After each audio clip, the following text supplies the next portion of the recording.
यशोमती मैया के नंद लाला। हे नारायण, आज मेरी प्रजा और मेरा लल्ला दोनों ही गहरे संकट से घिर गए। आपको मेरी सहायता करनी होगी।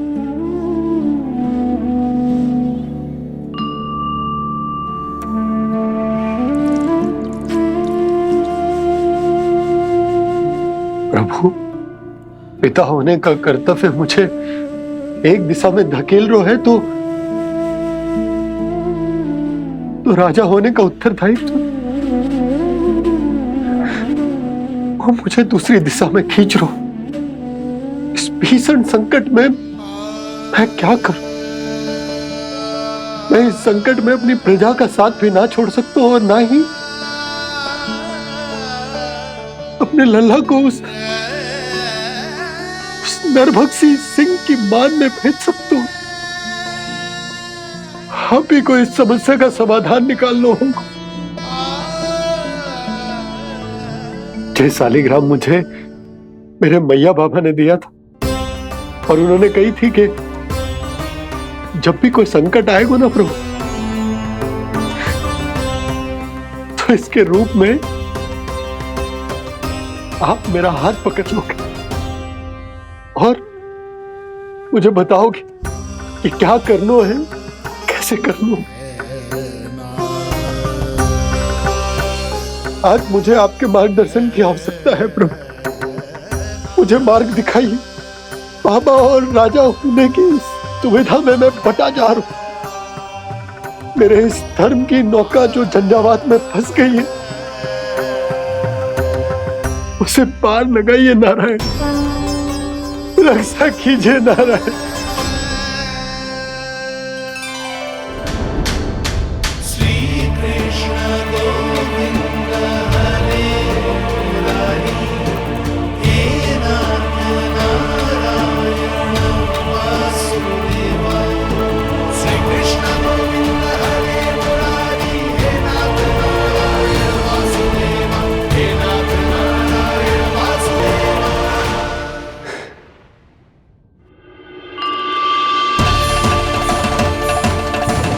शालिग्राम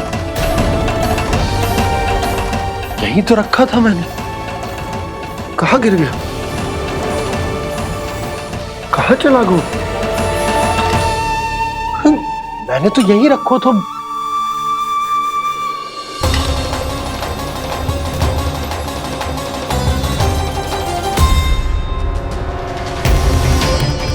कान्हा, तू यहाँ क्या कर रहा है? शालिग्राम देखो तूने?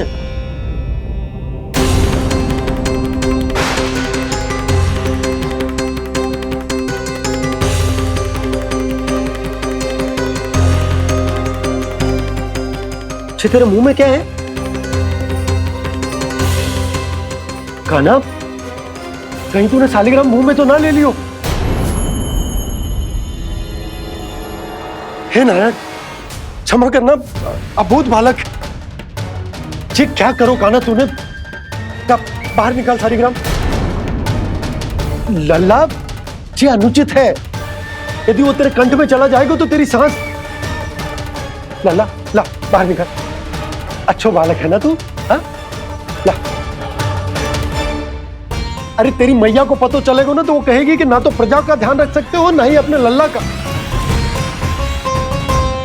लोभ के फंदे में चारों ओर से जकड़ गए थे हम। भविष्य के स्वप्न देखते देखते अपने जीवन का सबसे बड़ा भूल किया है हमने।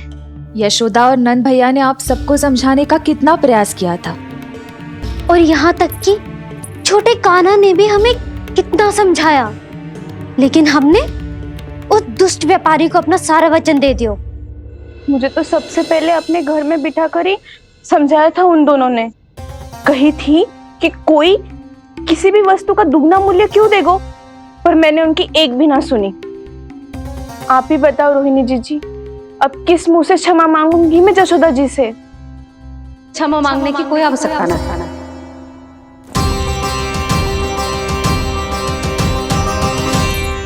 महत्वपूर्ण बात तो ये है कि तुम सबको अपनी भूल का आभास होगा और उसका पछतावा भी। पर अब तो बहुत देर हो गई है जसोदा जी, अब क्या होगा? जिस सुनहरे भविष्य के लिए हमने उस कपटी व्यापारी के सामने अपने नारायण के नाम का वचन दिया था, उसने वही भविष्य लेके राजा कंस के पांव के नीचे रख दियो है। संतुष्ट सुखी जीवन जी रहे थे हम। बछड़ों को उनके भाग का दूध मिलता था। हमारे बच्चे जितना चाहे दूध दही माखन खाते थे। अब उनके मुंह का निवाला छीनकर उस दुष्ट कंस को देना पड़ेगा चिच्ची। ना, नारायण की कृपा से तेरी जसोदा जिज्जी के पास गइयों की कमी ना है। मैं अपने घर का सारा गोधन पूरे गांव के साथ बांटूंगी।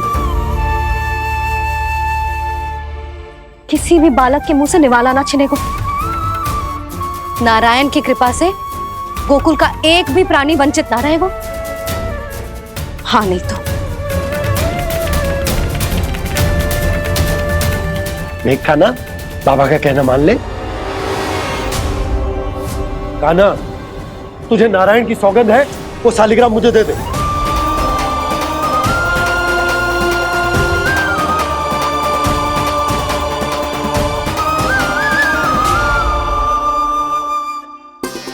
छे, क्या करो लल्ला तूने?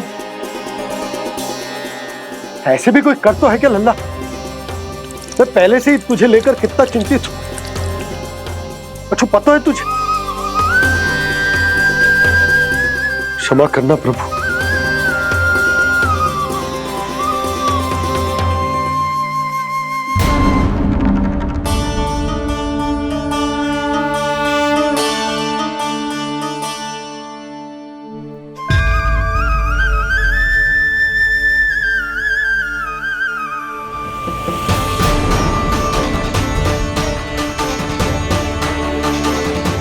ये क्या कर रहे हो लल्ला? नारायण की मूर्ति कहाँ गई?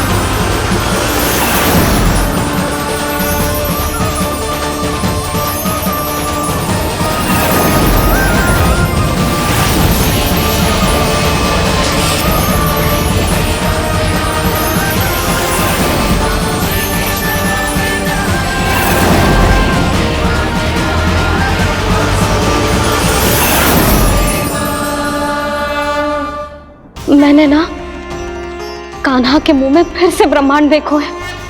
मैंने तो ये भी देखो कि श्री नारायण गोकुल में हर स्थान पे है। जहां देखो वही नारायण। जिनके मुख में त्रिभुवन है, जो सारी सृष्टि का संचालन करते, मैं उन्हीं की चिंता कर रहा था।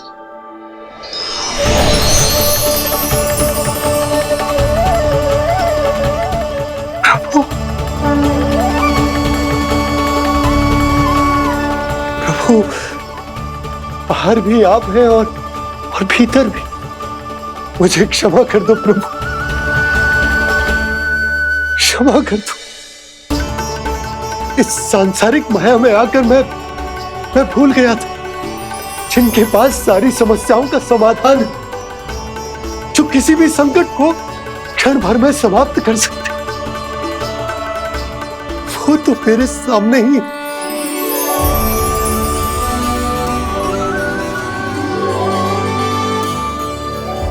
समस्या कैसी भी क्यों ना हो, चिंता समाधान नहीं, बाधा होती है। इसलिए चिंता मत कीजिए बाबा।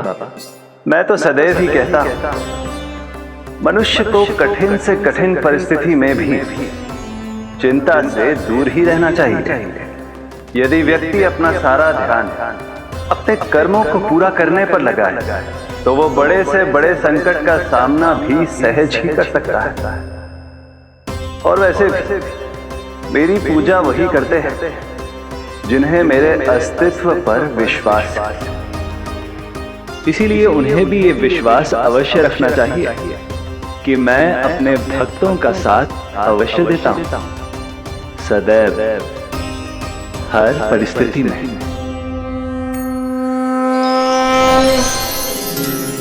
मैं आपके साथ ही हूँ बाबा।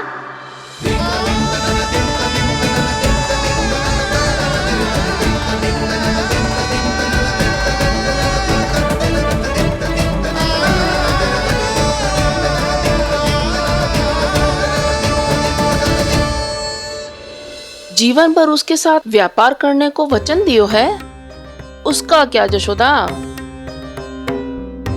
और उस दुष्ट कंस और उसके व्यापारी ने जो समस्या उत्पन्न की, उसका क्या? समस्या है तो समाधान भी हो गई।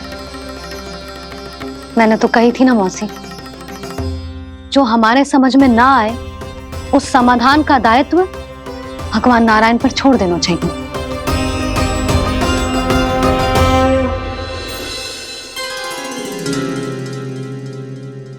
ये देखो,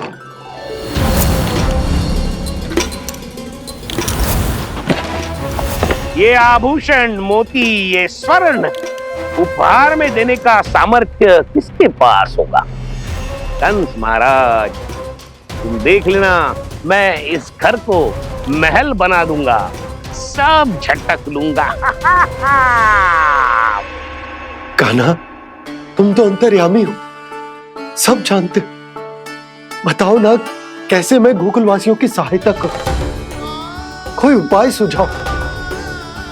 तुम्हारी ये रहस्यमयी मुस्कान बता रही है कि तुम्हारी लीला पहले से ही आरंभ हो चुकी है ना? अपने कर्मों का फल सभी को भोगना ही पड़ता है बाबा, चाहे वो अच्छा हो चाहे वो बुरा। तुम सभी चिंता मत करो।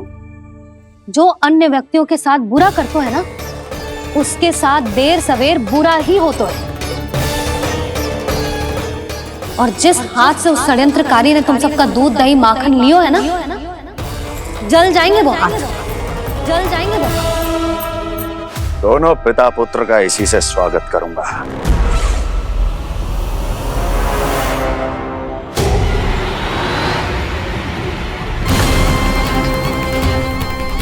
अचानक गदा में ताप कैसा? मेरे हाथ जल रहे हैं।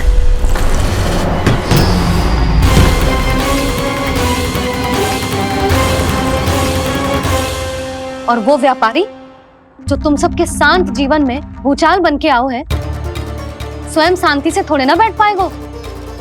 अरे उसके जीवन में उस षड्यंत्र से बहुत अधिक भयंकर भूचाल आएगा।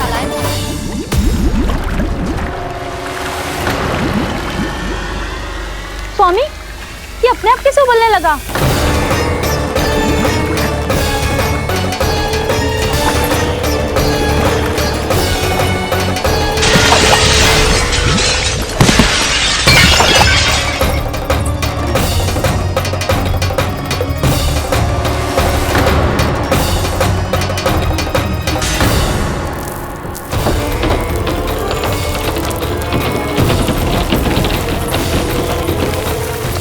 स्वामी, आप इस घर को महल बनाने का स्वप्न देख रहे थे, लेकिन ये खंडर बन गया। आप जिसके साथ मैत्री का संबंध स्थापित करके आए, वो कोई महान सम्राट नहीं, दुष्ट है। दुष्ट? उस व्यापारी ने दुष्ट कंस के साथ मिलकर भोले भाले गांव वालों का भोजन छीनो है ना। देखना उन दोनों के भोजन में कीड़े पड़ेंगे।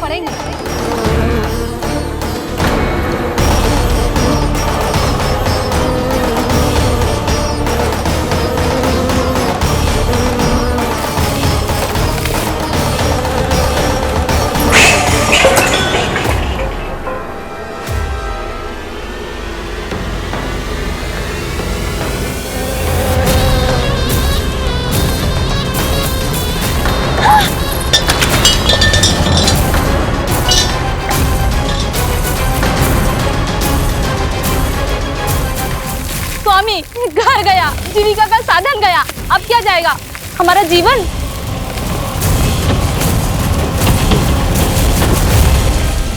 महाराज कंस का उपहार, आभूषण वाला संदूक, उन दोनों ने मिलकर तुम सबका दूध दही माखन सच्चा धन छीनने का प्रयास करो, है ना? अब देखना, उन दोनों का धन, उनके आभूषण सब लोहे के बन जाएंगे, कंकड़ पत्थर हो जाएंगे सब, कंकड़ पत्थर हो जाएंगे सब। ऐसा ही होगा मैया।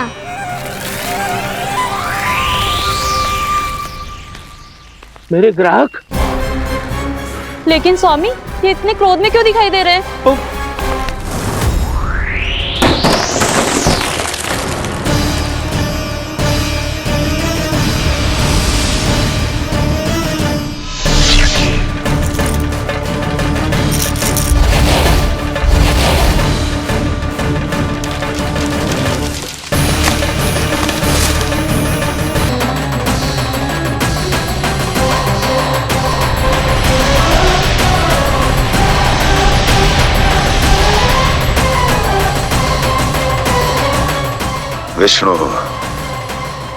विष्णु ने किया है ये सब। कंस ने जो किया है उसका दंड वो अवश्य भोगेगा, उसका दंड वो अवश्य भोगेगा, दंड वो अवश्य भोगेगा। किसने कहा ये? किसने कहा ये? किसने कहा? मैंने पूछा किसने कहा ये? तुम जिसे ढूंढ रहे हो वो मैं हूँ, विष्णु अवतार। क्या चाहता है तू? तुम्हारे युद्ध मुझसे था कंस, और मेरे भोले भाले भक्तों को अपने जाल में फंसाकर तुमने सारी सीमाएं पार कर दी। अब जब तक तुम गोकुल के ग्वालों को अनुचित प्रकार के अत्याचार से मुक्त नहीं कर देते, तुम्हारा और अन्य सभी षड्यंत्रकारियों का सामर्थ्य, वैभव, बल सब कुछ नष्ट होता चली जाएगा, और तब तक अपने पूर्व रूप में वापिस नहीं आएगा जब तक तुम उन निर्दोषों को जीवन यापन का अधिकार लौटा नहीं देते।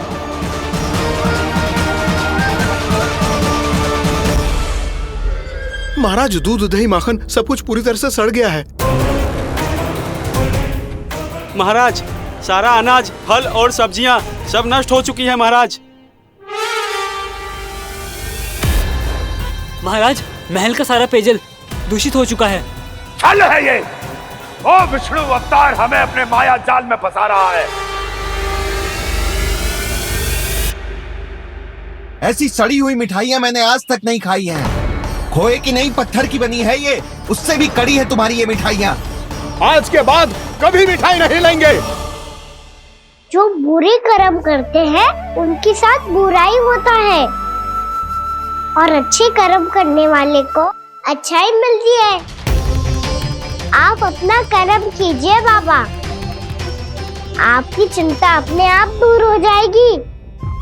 और हाँ बाबा, शीघ्र ही आपको एक बड़ा डिनर लेना होगा।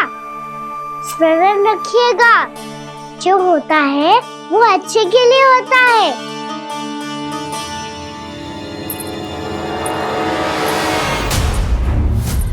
बाबा, मैया आ रही है, क्या करूं?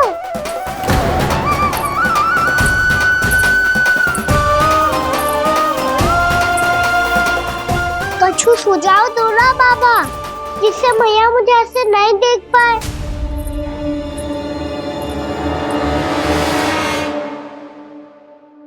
सुनो जी, आपने पुकार लगाई थी क्या?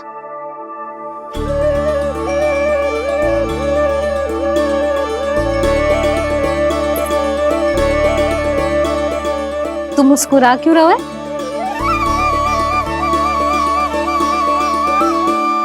और आप भी बदले बदले से दिख रहे हो। पूजा करके तनिक शांति मिली ना? शांति ही नहीं यशोदा, प्रभु नारायण ने मुझे समस्या को समाधान भी दे दिया। मैं बस अपना कर्म करूं। कल कंस से मिलने मथुरा जाऊंगा मैं। उस दुष्ट अत्याचारी से मिलने जाओगे आप? ना ना, मैं आपको उससे मिलने ना दूंगी। देखो ना आपने कैसे हमारे गांव वालों को फंसाओ है उसने। अवश्य ही आपको भी उसी उद्देश्य से बुला रहा है। आप मुस्कुरा रहे हैं प्रभु? कुछ देर पहले ही तो मैया सभी को मुझ पर अर्थात श्री नारायण पर विश्वास करने की सीख देकर आई है। अब देखो स्वयं भी चिंता करी है ये। चिंता मत ही करो यशोदा, मुझे श्री नारायण किसी भी जाल में ना फंसने देंगे। वो तो यही है हमारे साथ।